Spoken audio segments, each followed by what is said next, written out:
This is a recording for the CUPHAT project, Coastal Uplands, Heritage and Tourism. My name is Daniel Carey. Today is the 13th of June 2023 and I have with me here David Moran. Thank you, David. Can you confirm for the recorder that you're happy to take part in this project? Yes, Daniel, I am happy. Thanks, David. And could you spell your name for the recorder, please? David Moran. Lovely. Can you start by telling me how long you've lived here and what your earliest memories of the place are? Yeah, no problem. Well, I've lived here in Rathdrum most of my life, since 1974.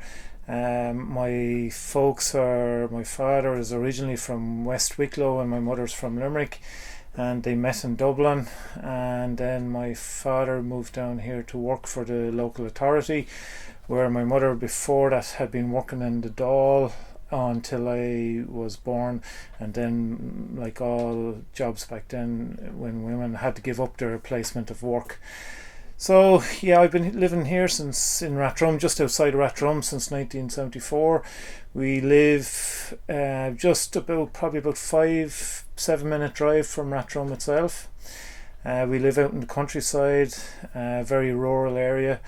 So a lot of changes have happened in that time since I've started and grown up, and yeah, so basically that's been a lot of Rathdrum has changed itself, especially dramatically in the last few years as well. So we've seen a lot of things happening, and my own business as well, established as a hurley maker. Just describe the space that we're in here, David. Yeah, no problem. This is my workshop. I've been here since 1995. I started off when I was 20 years of age. And within my workshop, I've got all my tools of the trade for making hurleys, handcrafting hurleys here. And the main product that we have to make a hurley is ash, and that's the main product that we need for the ash. So we get the ash trees, we get them dry, cut them into planks. We bring them planks here to our workshop, and this is where the magic, as to say, happens. That I craft a hurley to the players' needs, or to their own individual needs as well. What brought you into to this line of work, or what drew you to it? Basically, what happened was I was in college in Carlow RTC at the time, and I had taken a year out, and I was doing work experience with a guy down in Ashford by the name of John Henderson. He's a famous hurler that used to play cornerback for Kilkenny. Yeah, and he was making hurleys, and part of my work experience, he had another part of his business, and that was the part of the business I was working with. And I'd always had an interest in hurley because I played the game all my life. I was brought up playing hurling, going to games in Munster and all over Leinster with my folks and family. And I was working with him. He asked me, we were going down to do a job in Galway, and he asked me one weekend would I be interested in doing it. So I went home, had a chat with my folks, and I said I'd love to do it. And that's where I'd always had an interest in it, because before John Henderson there was a man by the name of Pat Staunton that made hurleys in Wicklow. He was the first man to start it in Wicklow, and he's a friend of the family. And he used to come up to our house, and we'd be chatting about hurling and that. And when I went to his workshop, I used to get hurleys from him, but I'd always get him a little bit heavier. So when I brought him home, I was able to do my own little bit of adjustment to them as well. So that's where the draw for the making them came, and then it evolved that I was working with John, and then he asked me about taking on the business, and that's how I got into it. So, as I say, that's how it all started. Okay. And how has the business changed in the past kind of few decades? It has changed a lot. Like, there's been a lot of challenges. It's a what would I say? It's something that I've always wanted to do, was work with timber, and I loved working with timber, and it has been challenging. And what the first challenge that I would have really experienced was when in the crash. I think it's 2008. Yeah, 2008. And that was very challenging because up to that point, clubs were very supportive of local business and supporting me, and I was providing a service there for all the teams. But then the clubs weren't able to raise finance to purchase gear for their own clubs. So what happened then was, it used to be the clubs buy bulk order of hurls. During the winter, it was a case of that they were able to buy. They'd stock up and have hurls ready for the coming season. They were able to treat them and look after them and get them right for the season ahead. But then the hall stopped in 2008, 2009, and that was really the first challenge in regards of trying to get more customers in the door to buy the product, and had to work hard on that and look at different avenues and trying to see how you could keep the business viable, because having a real love for it and wanting to continue working with wood, I had to challenge myself to see how could I continue that again, so and keep active within this role. And in terms of you mentioned that you can kind of design the hurley to kind of individual specifications. What kind of requests do people make, or what's the what are the like, is it a very subjective thing, or are there certain kind of standard things that everybody wants in their own hurley? Yeah, there would be, like, each individual likes their own feel of the hurl. So what I might think is a beautiful hurl, somebody else might say that hurl doesn't suit them at all. But you have to listen to what the customer needs are, and you have to adjust to it for them. Like, I always, when a customer comes in, I always have a selection of hurleys for them to look for. I ask them if they're looking for light, medium or heavy, and then I try to bring out hurls as close as possible to that for the customer to have a look through. Also, when going back to the challenge of the recession, was that the people were looking at different styles as well, of different types of hurley. So that was another area that I had to adjust to people, if they were looking from a Kilkenny style or a Wexford style or a Cork or a Galway style. I had to adjust, not adjust, but offer the customer that service as well, and that's what helped to keep the show on the road, given the alternative, and also with the internet being more and more easy accessible through phones, and that people, they had to develop the internet, or what would I say, websites and media marketing and getting out that way, and that also offered another angle then for people to guess the product as well. So the sort of geographical differences there, that's kind of an interesting one. Can you tease that out a little bit? What's a Kilkenny hurl versus a Wexford hurl, or what does that mean? Yeah, basically, to each county nearly has their own style, and within each county there may be anything, especially in the hurling counties, there could be anything between 3 to 10 hurley makers, and each hurley maker will have their own individual style again within that. So if you go to Kilkenny, there could be 7 or 8 hurley makers, and each hurley maker varies their Kilkenny shape to the customer, to what they prefer.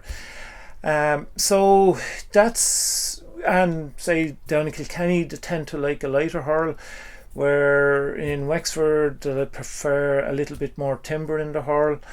So it really, and down to Galway it's a totally different shape to Leinster. Even you got provincial difference in the style and shape of the hurley. Like if you go down to Cork, it's a totally different style to any other style within the country, and so it varies from county to county. And then because players were going to college and they were seeing other styles of hurleys as well, they were bringing them back to the workshop and asking them would they be able to replicate them for them as well, and also offering them then to finish the hurl. If that I'd only have the hurl 3/4 finished for them, and when the customer came back, I was able to finish it to their requirements there while they were waiting for the hurl at the same time. Okay, what kind of place does hurling occupy in Rathdrum or in Wicklow, kind of more widely?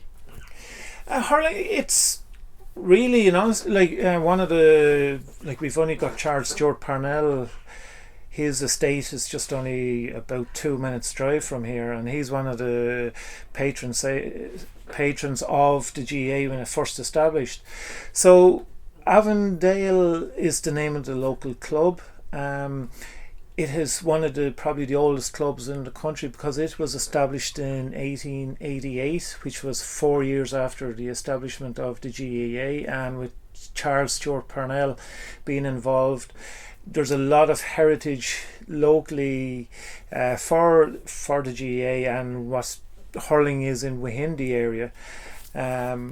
It's also a case of that there used to be a forestry college up until, say, the 60s in Avondale House, and there was also a team involved there, and they used to compete in the local Wicklow Championship, and a lot of players would come from all over the country to play, because they were in college in Avondale Forestry College.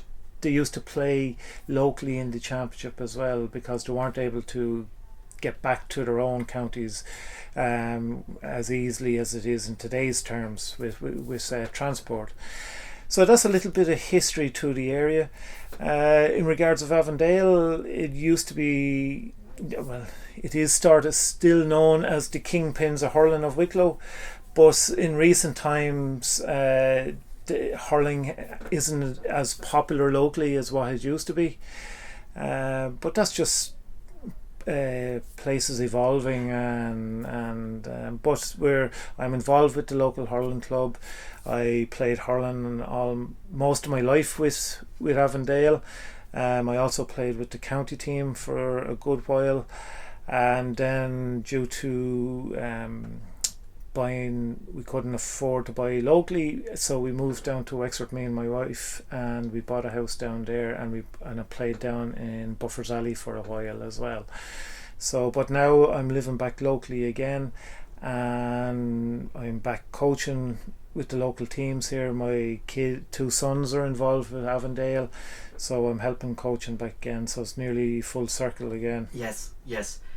You mentioned ash there. I'm wondering what sort of impact ash dieback has had on the craft. It's had a huge impact. We are at the minute, we're at a little bit of a crossroads. There's no there's no ash being planted at the minute. Pre-Brexit, on Cuilche and on Chagas were working hand in hand with the British equivalent of their forestry services, but since Brexit I don't know if they're still working hand in hand or working for a solution to try and solve the ash dieback. The last I heard was they had plantations in Great Britain where they were either introducing the ash dieback naturally, or they were introducing it by man means, and what they were hoping to do then was to take saplings from the strongest of the ash trees that survive the dieback, and then hoping to restart the planting program again. But as of today and as of now, there is no planting of ash. The medium to short term, we're okay for ash. The long term, we're not sure. We're not 100% sure, but time will tell with that as well. Yeah. What are the alternatives, or what kind of things are sort of under consideration? Yeah, the alternatives at the minute is there's a synthetic product out there that is it's not very popular from hurley making and talking to people.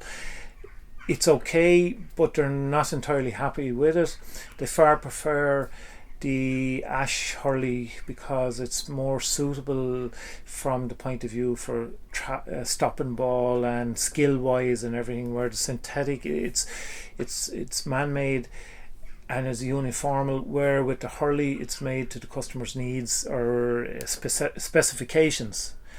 Going forward, it could be a case of that the synthetic could be what will be used, but I don't know how far that's into the future that will be the only product out there for it. Hopefully the hurley makers will be hoping that there can be alternatives found to the ash, or utilising the ash tree to its full potential, where the ash, just to explain a little bit, we use only the root of the ash tree and about 3 to 4 foot above the root. The rest of the ash tree is either used for wood turning or sold for furniture making or whatever the farmer or the landowner. They might even have it for firewood for their own house as well. So that's where it is at the minute in regards of the ash. We don't know what hopefully they're still working on solutions. I heard that they are still working on it on a local scale, but on a national scale, international scale, I don't know if they are or not. Yeah. How big is the hurley making community? It's pretty big down the south of the country, down towards, obviously enough it's where the good land is. That's where the traditional hurley, you're looking at Wexford, Tipperary, into Limerick, Offaly, over to Galway, down into Cork, Waterford. Are you unusual as a hurley maker in a county that isn't kind of nationally known, or isn't a first tier hurling county? Or yeah, it would be, and as I say, it was established with Pat Staunton, and you're probably going back to the late 70s, early 80s when Paddy first started the hurley, making hurleys, and then it continued on. So you're looking, there is hurley makers, but it'll be very sporadic the more north of the country you go. So if you could sort of take a line from sort of Wicklow across to Galway, the majority of the hurleys going south, the majority of the hurley makers are south of the country. As you go further north, you'd be going to Antrim. There is I think 1 or 2 hurley makers in Dublin. There's might be one or two in Antrim, 1 or 2 in Down. So it's more in where the traditional hurling areas are as you go north. In Wicklow, where I am, I suppose it's geographically I'm close to Dublin, and I'd have people coming out from Dublin to buy hurls or ordering hurls, and it's very close to Dublin as well. You're only about 40 minutes from Dublin as well, so there's a huge market there in Dublin with people playing hurling as well, and the population is there too. So yeah, so like Wicklow's, we have a tradition like anywhere where hurling isn't prominent. We have pockets of hurling in Wicklow as well in different areas, and in fairness to those people, are very supportive of my business here too. Just before I'm sure we'll zoom out in a second and go on to other kind of topics, but just tell me about your own playing career for club and county. Yeah, basically I started off with Avondale, and I grew up in a hurling mad family. My father, as I say, he's from West Wicklow, but he moved to Dublin and when he was very young, and he played with Dublin in an under 21 All-Ireland final in Croke Park. And then my mother's from Limerick, as I say, and like they very strong tradition of hurling down there. So we were brought up, all the family, like there's 2 brothers, 2 sisters. I'd be the oldest. We all started playing hurling at a very young age. We all played hurling together. We started off in Avondale with the boys, and the girls played camogie with Avondale. And then I would have came up through juvenile ranks playing with the club and also playing with the county team from under 14 up all the way to senior level. And then after, as I say, I moved to Wexford for a little while, and I played down there with probably the latter stages of, before I finished up, I played down in Wexford for a few years. So yeah, so it was sort of a long career. Like I probably started playing senior hurling around 16 or 17. It was very young at the time, but there wasn't that what would I say, there was no rules. Today's terms, no kids under 17 or 18 can play senior hurling, but it was let's say it was a baptism of fire when I started playing senior hurling. But yeah, I enjoyed it. I loved hurling. We loved going to the games. You know, when we were family, we used to often travel down to games in Munster, down to the Munster finals, down to Páirc Uí Chaoimh in Cork, down over to Gaelic Park and Thurles, and going to all the games and seeing all your heroes as you were growing up, and then trying to copy them when you came home, get straight into the garden, and whoever had a hurley straight back out, and we'd be trying to copy them and see if you could do the same as they did. So it's a real love within the family, and I suppose in fairness to our parents, they brought us up with hurling and loving the game as well. And as we all know, it's a traditional Irish national sport, and it's, even looking at the games recently, like the power and the speed of the game, how much has changed since I've even started playing, you know, and it's just getting better and better all the time. I was going to ask actually, in terms of, I suppose, the distance that the Schlitter travels now. It's you know, you look back at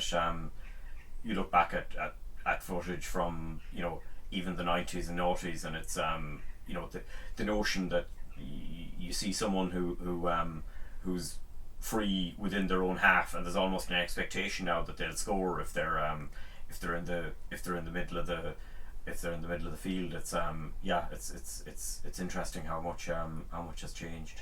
Yeah, it has changed, and especially the ball. Like, well, everything has changed. The approach to the game of hurling has changed, even from tactically wise. The game is wholly involved. Like the game itself has evolved. Even the hurleys have evolved. The slitter has evolved, and tactically the games have been changed. That when I was playing, if you were corner back and the corner forward, you looked after your own area. Where in today's game, the corner back can score as much as a corner forward, and the corner forward has to nearly do as much defending as the corner back in his own half.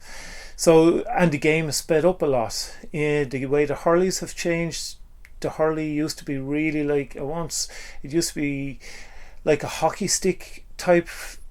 But now the hurls, people are not looking for a long hurl either. They're looking for a shorter hurl. They're looking for a hurl with a bigger boss on it as well.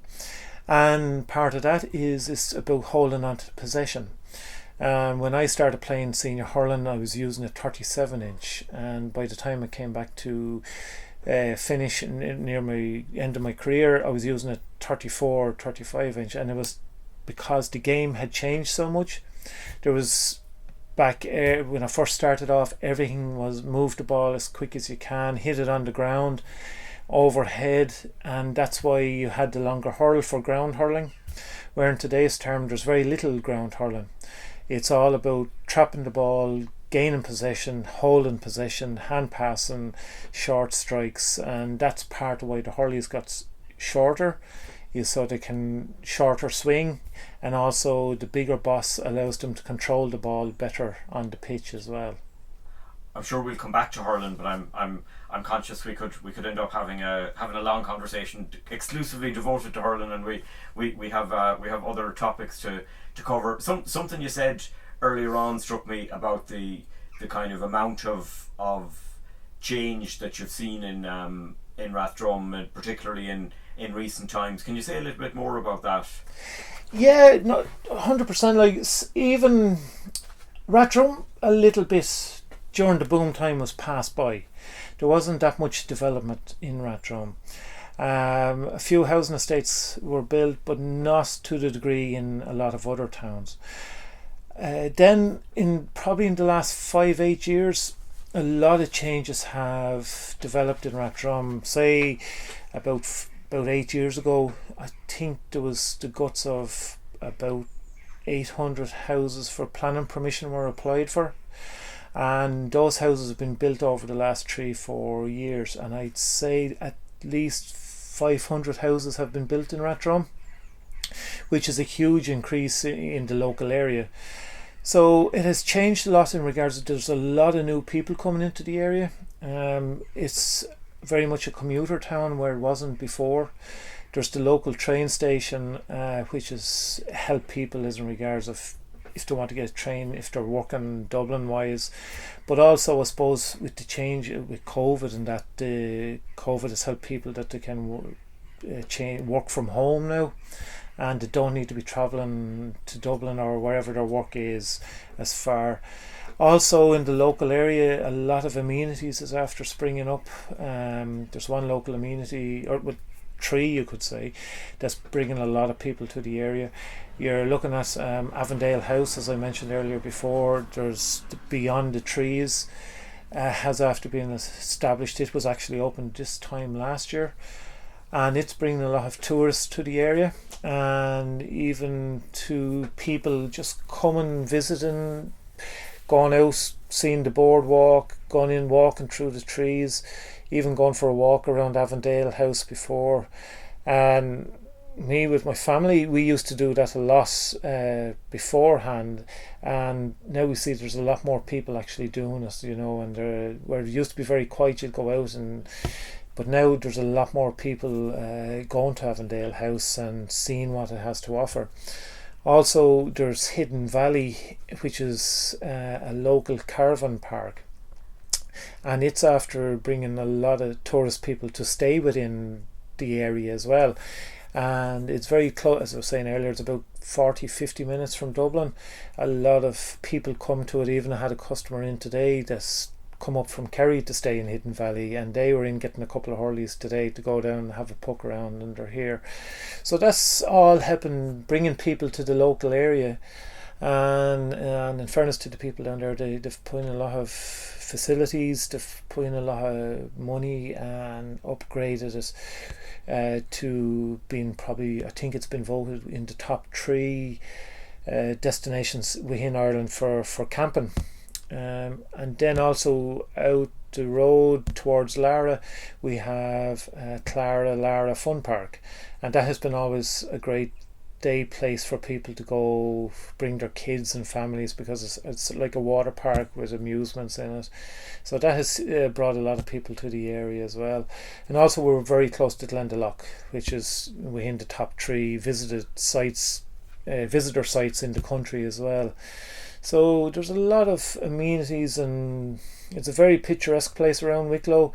And I suppose since COVID, a lot of people have rediscovered Wicklow as a place to go for walking, for bringing families to the places I've mentioned, even staying locally as well now. So it's a huge, and Rathdrum was untapped until, say, in the last 5 years. A lot of people are starting to come to the area now that never knew it was there, and maybe partly because of COVID, that people look for what was more on their doorstep and what they could go and visit. So yeah, it has changed that way. It's probably we need a little bit more infrastructure. Is my own personal opinion on is that we've a lot of houses that have been built sort of at the back of Rathdrum, where the roads are not probably suitable for the traffic that's in, but hopefully down soon that can be sorted and can help the area and ease congestion within the town, and help improve that. But it's probably an ongoing thing anyway. In terms of tourism, and you've kind of set out a couple of the sort of local attractions there. What are the kind of places that you bring people when you have visitors yourself, or what are the kind of what do you sort of recommend for people who are visiting the area from outside? Well, I suppose like Avondale House would be number 1, and Glendalough. But the sort of things I've mentioned to people is the local woods, and there's everybody will sort of go to Glendalough for the walk, or they'll go to Avondale for the walk. But the woods, there's a lot of forestry around Wicklow, and a lot of it is a good portion of it is part of the Wicklow Way. And it's not local to Rathdrum. You sort of have to go more inland up to Glenmalure, the Wicklow Gap, the Sally Gap. But it's I try to get out. We try to do that a little bit ourselves. Where I live myself is right at the edge of the wood, and we're able to go for a walk in the wood. It's right there. It's calm. It's peaceful. There's not a lot of people around. My kids love it from the point of view like there's streams, there's animals. We sort of just sit down and we just take it in. We just relax and just only listen to the bird songs. We try to identify the birds. We just sometimes listen to the stream, just the wind blowing in the trees, things like that, and it's very relaxing. And so that would be from things that I'd recommend. Other things, I'm trying to think if they're staying here, if there's local games during the summer, maybe take in some of the GEA games locally. There's nearly every night of the week there's always a GEA game within probably a 5 to 10 mile radius of Rathdrum. Let me see what else. I suppose nature's probably a huge thing for Wicklow. And now there's probably I'd be only thinking about Rathdrum. That's probably first things come to mind, as I say, obviously the ones that I've mentioned earlier. So they'd be the main ones. Yeah. I suppose related to that whole thing around nature.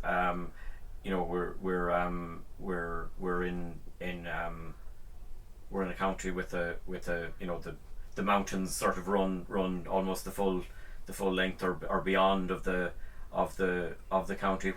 What's your kind of relationship with the mountains, or what kind of a part do the mountains kind of play in your life?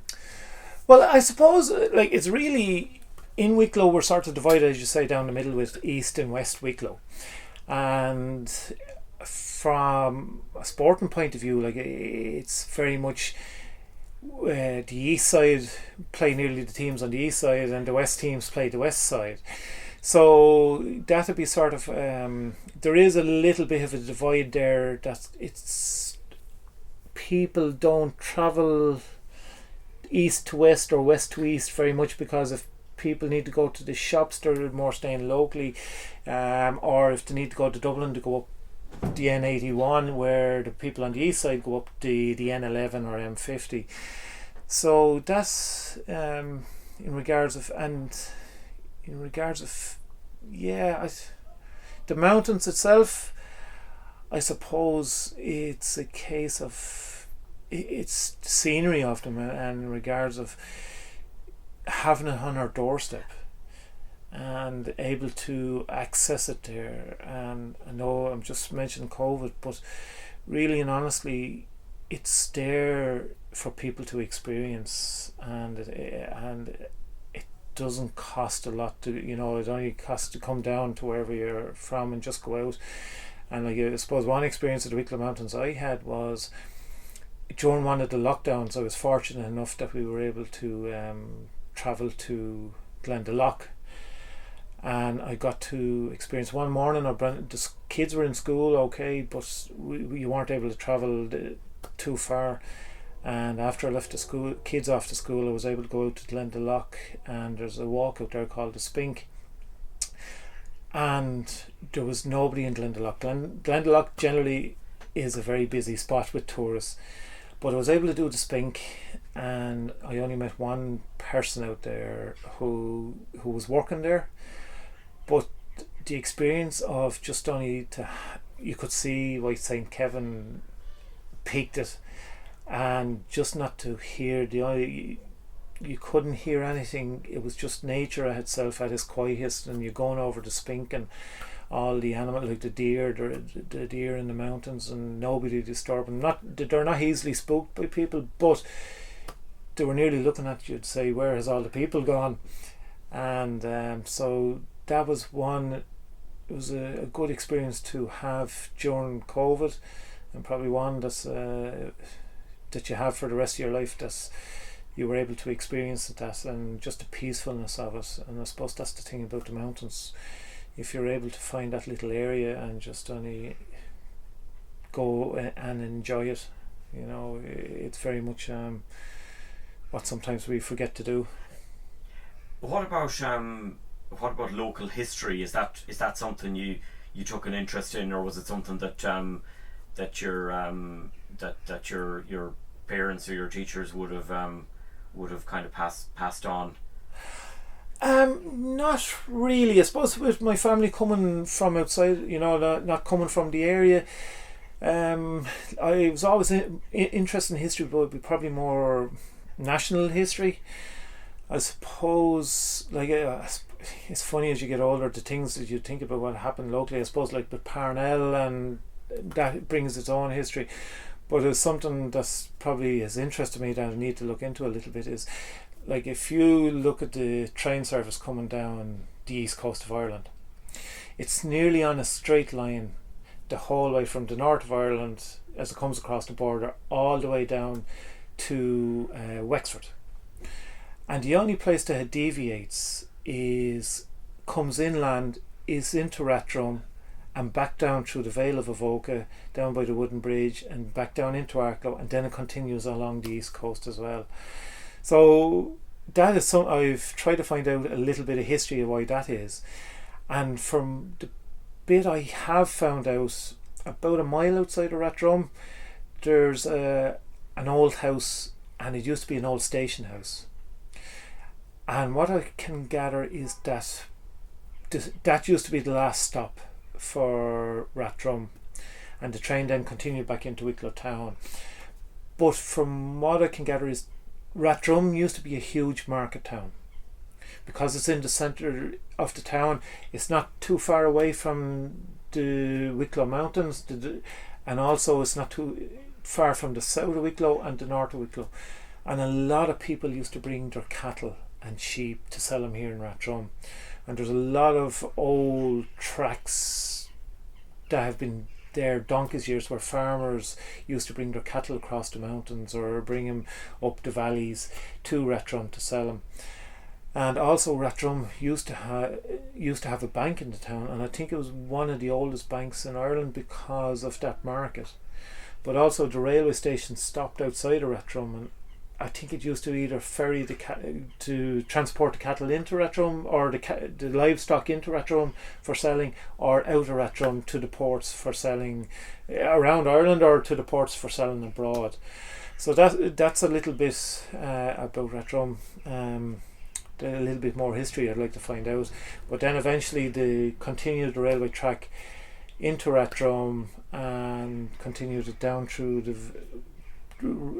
wooden bridge, the Vale of Avoca, and then down through the wooden bridge, which is a beautiful valley to travel on by train, especially this time of year when the weather is good, or during the autumn time when the leaves are turning brown in the trees.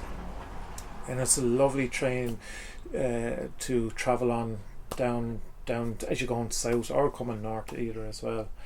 So then there's loads of little local history that you'd always hear about, like as in regards of fairy rings and what is there kind of local folklore and things associated with different sites and that kind of thing? Yeah, where my family home is, there used to be, it's sort of like on a Y in the road, and there used to be a little village there of about 4 or 5 families. And I think during the famine times, all those people, because of starvation, emigration, and people dying, they moved out of the area. So where my family home is built, I think there used to be a little cottage there, and then about 20 metres down the road there's more little houses, or there's ruins of houses there, and every year they get grown over and with ferns and briars, and then the winter comes and you can see them again. And even there was an old historian man that used to live beside us. Jack Bean was his name, and he used to tell us stories as kids that where he used to live there was a fairy fort opposite his house, and I'm just trying to remember it now. And what used to happen was the farmer at the time didn't he plough through the fairy ring, and he was trying to build a house at the same time. But this is what the story goes, is every day that he used to put a block on the house or used to build up the house, the next morning they were all knocked back down, and they reckoned that it was the fairies kept knocking down the house and he wasn't able to get it built. And I think always, as to say with fairy rings, if you touch them, that within 6 months the man had passed away as well. So I don't know if it was down to the fairies or... So yeah, so there's loads of little stories like that locally that you'd hear about his kids and that, and it strikes me that a lot of your kind of stories around activities and things you'd kind of do with the family are kind of outdoors. Nature is a sort of an important part of your life, clearly, from what you're saying. Yeah, it would be very important. Like when we were kids, we would have my father would have done a lot of hunting and shooting. When we were kids, our pocket money was, we used to have to, well, not had to, but when it came to Christmas, we used to earn our own few bob, and it used to be, I know it's not very PC, but we used to go out and catch our own rabbits, and we used to bring them to the local butchers and sell them to the butchers, and that's how we used to generate a few bob for ourselves. And also then Dad was brought up hunting and shooting, and we did it ourselves for a good while. And then that was a time the farmers, you were able to approach farmers and ask them to hunt their land. So we were always outdoors. We were always playing hurling, football, out on our bikes. We lived out in the countryside. If we needed to go anywhere, we'd get up on our bikes and travel by bike to wherever we're going. It was safer time as well. There wasn't as much traffic on the road. Then, as I say, we did our hunting. We did that as kids, and then nature. We live in the countryside. It's on our doorstep there. I know it's always a case. It's very easy nowadays to sit indoors and you can look at the telly, but we as a family have always been involved in sport, and we decided with our kids that we'd keep them involved with sport, and when they come to their own age, then they can make their own minds up and decide what they want to do. But yeah, it's very important to be involved, let it be sport or walking outside or outdoor activities, because I think it's very good for people. It's especially with the way society is now. It's everybody's on phones, and that's great. We have to move on. It's technology, it's making life easier for everybody, which is good, but at the same time we have to remember that we all still should be able to talk to one another, and instead of WhatsApping or emailing, that sometimes it's easier just to pick up the phone and have a chat with somebody, and it's nicer as well. What kind of community is here in Rathdrum? It's a very local community. A lot of the people, I won't say everybody knows one another. Everybody that's from the town, everybody that's like any village in Ireland, everybody knows who they are. There's a lot of people who be married locally, as well as people marrying people from outside of the area. It's a growing community. The people, it's a very good community. There's always, we've a lot of sport within the town. We've got a rugby club, we've got a GAA club, we've got a soccer club. Then we have all the other athletics as well as another big club. Then we have Boy Scouts, Girl Scouts, Taekwondo. There's even basketball. In the primary school we've got We've got 3 primary schools here, 1 vocational school. So it's a growing community, and there's a lot of people. Even I see it myself from customers coming in over the last 2 years, that people going out for a walk that are not from the area, and they're new to the area. They just come up, have a walk, have a look around, see what you're doing. They have a chat with you and they say, I'm new to the area, I'm even new to Ireland, never mind just to Rathdrum, and they're after buying a house here locally or renting locally or moved into the area, and they're trying to see what's locally as well, and so the community is expanding and it's changing, and in a good way as well. Do you know what I mean? Because it means that it means more people coming into the community, and it's growing. Do you have people coming in watching your work, or what is are people kind of always here to buy, or are people kind of curious about how the process works, or what goes on? Yeah, sometimes you get people coming in and they just only want to see what's happening. It's not always people looking to buy a hurley. They're curious to hear the noise going on in the background, the dust extractor and the sanding belts and the machines going, and they're curious to see what's happening. And they just pop their head in, and sometimes they no keep working, I'm just having a look, or sometimes they want to engage and find out what you do, how do you make the hurleys. So you do get a good bit of that, and people, it's just curious, and I enjoy it. Like it's sometimes people just only come in and they might want to have a chat about the games that happened at the weekend.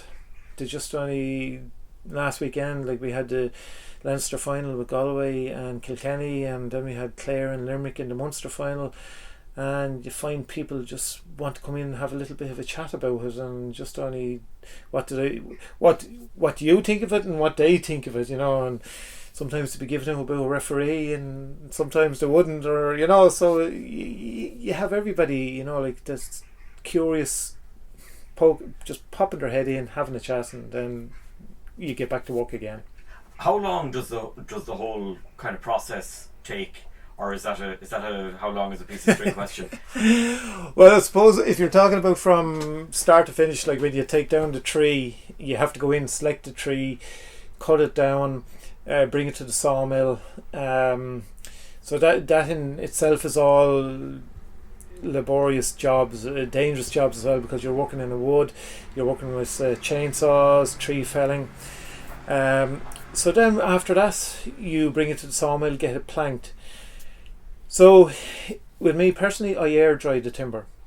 I have a shed that air dries the timber. I find it better to work with. So by the time you get it from a tree to cut down to a sawmill to air dried, you could be anything between 6 months to 9 months. So there's a long process there. I find it better with the naturally drying, because it's easier to work with. But then when I get it into the workshop, you start off it probably about half an hour to mark and selecting the timber, thinking of what the customer's looking for, because you're working with nature, each piece of timber is going to be different as well. So some timber is light, some timber is heavy, some timber is medium. So that you're thinking of the customer when they're looking for their requirements as well. So then you're selecting the different sizes. So we have all the different sizes from a baby hurl all the way up to an adult hurl. So when we're finished, probably in all it takes about half an hour to start to finish in the workshop for a hurl to be finished. But there's obviously there's a whole prehistory before that, and by the sound of things, when you talk about kind of working in the wood and selection and cutting, you do that yourself? I do. I used to do it a lot more. It was with my father, but it's usually a two-man job, because you need somebody. You can go in and cut trees, but you need somebody there with you just in case something happens, and also you'd have one person preparing the trees and the next person cutting them down. But my father is a bit older now, so we don't tend to do that as much, and I have some people that cut the trees for me now, or I also have suppliers of the ash timber to me. So they select the trees themselves and bring the timber. You order your timber and then they bring it when it's ready. When you were doing it yourself, would you have been doing that locally, or how far would you have had to travel to do that? Yeah, we did. The majority of it would have been locally, but we did go to England a couple of times to bring timber, and because I couldn't get it at the time locally, the trees hadn't developed to mature enough state, so we had to go over to England. So we went over a couple of times to bring back some loads of timber, and the timbers, because we're pretty similar climate, the timber it was like working with Irish timber as well. So it was just only the difference was between the seed. That's all. Is timber quite different depending on where you're sourcing it, or Yeah, it can be very much. It's like anything. You can get good timber and bad timber, and you don't know until you actually cut down the tree. And that's the unfortunate thing about it. Okay, you can't know by sight that this is going to be a good one or a bad one, or generally experience will tell you that the quality of the tree. You'll know within the first maybe 2 or 3 trees that you knock down that you'll know the quality of it. And it all comes down to the ground as well. Like it's a case of some trees can grow really fast in good ground, and then there's some trees can grow really slow in bad ground, so it takes longer for them to develop. So it's really there's process of and even then there's 2 or 3 different species of ash tree for planting as well. So some of them can be good, some of them they're not that great. It's down to soil. Like naturally enough, we have a wet climate, and the ash likes a wet climate as well. So yeah, and I suppose experience will tell you then after a while if it's a good plantation or a bad plantation. And yeah. You mentioned soil there, and I know there's a couple of my colleagues who are kind of interested in geology and rock types and that kind of thing. Just talk to me a little bit about your kind of relationship with the I suppose with the natural world, or with kind of what's around us in terms of the landscape and that kind of thing. Well, I suppose you mean like as in regards to the types of soil. Yeah, or whatever way you want to come at that question. There's probably a lot to unpick there.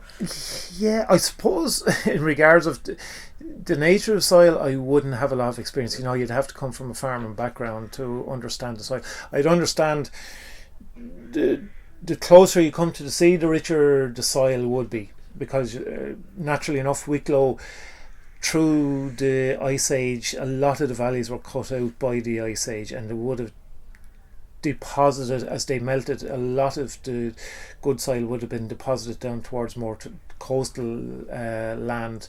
And as you go back up into the Wicklow Mountains, it'd be more granite, so it'd be very hard ground, and not a lot can grow on it.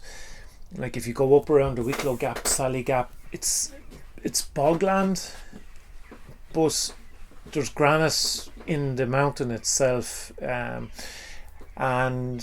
the bog, naturally enough, over the years, people have been taking turf off it, and what's been replaced there now is headers, and that's a big thing. I suppose if you go to the Wicklow Mountains, a lot of forestry as well. I suppose the forestry that's there, it's there. I just see where a lot of people are trying to change the forestry. Like I think there's a lot of softwoods. What they're trying to do now, I see where they're trying to plant more native Irish softwoods like Douglas and hardwoods like the oaks and beech, and trying to bring back nature to the land like what it used to be. Years and years ago, when Ireland the forestry was 90% of it was covered in forestry, and they're probably trying to reintroduce that, the natural trees of Ireland.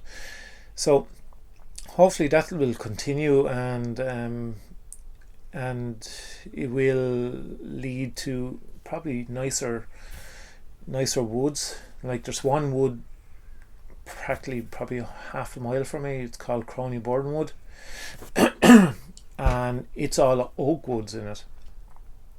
And we do go for walks in there sometimes, and it's a lovely wood because the trees are more dispersed, but during the summer it's lovely. The canopy, the leaves are like, it's on, especially on a day like that, I think it's the warmest day of the year so far, and the canopies do help cool you.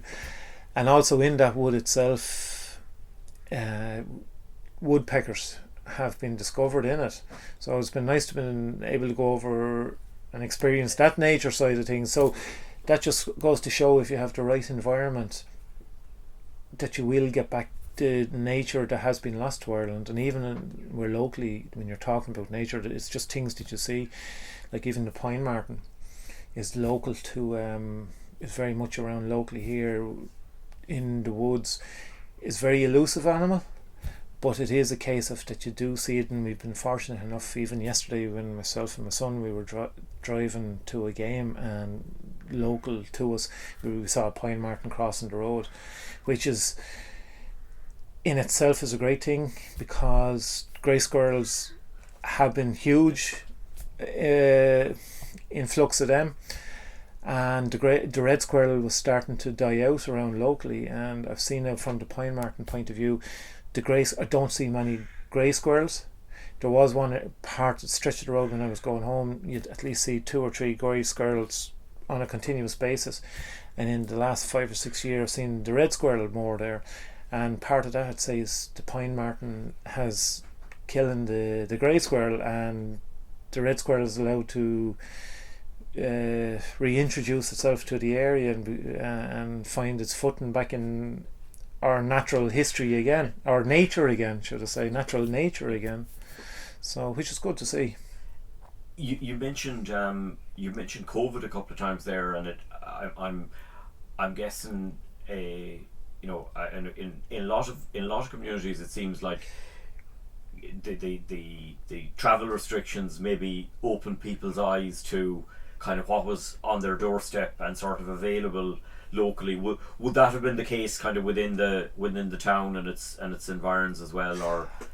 Oh yeah, hugely. And where I really saw it is, like, we, as I said earlier, we live at the edge of the wood, but there's a forestry entrance to where we live as well. Like we sort of go in by the forestry entrance into our house, and nearly every day there was at least 2 or 3 cars parked in that forestry entrance. And there's another forestry entrance about a mile up the road, and the same there was at least 2 or 3 cars parked there nearly any time you passed it. Different cars all the time. So people they needed that little bit of space. They were able to go out, and I suppose we were very lucky in that, and I was very conscious as well that there was a lot of people in cities weren't able to do that. And I suppose it hit home one day. We were looking at the news and looking at built up areas where there was playgrounds, and kids not able to go out into the playground because of COVID. And like we were just saying, like, how we were privileged that we were able to walk out the door. We had a wood in our backyard. We were able to go for walks up the wood. Other people living locally were able to go for a walk up the wood within a safe environment. And people, in fairness, if somebody was walking, they either give one another a wide berth, or sometimes people just turned around and went the other direction, depending on what their circumstances were, how fearful they were, or that, so yeah, so it was a huge thing in regards of locally for the people to be able to do that, and to be able to experience it, that, and probably especially families, I suppose, when we think about it, every weekend you're always trying to think of things to do with your kids.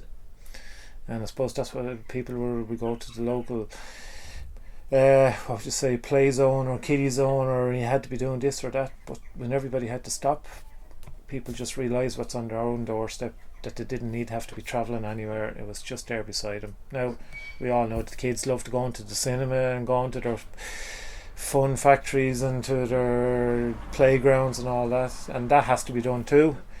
But the thing is, just only families were able to rethink the local area, what was in it, what they were able to do. And even from just from seeing it ourselves, the local GEA, we started, because the town expanded, but also people that had never been part of GEA wanted to see what was on the doorstep for their kids as well.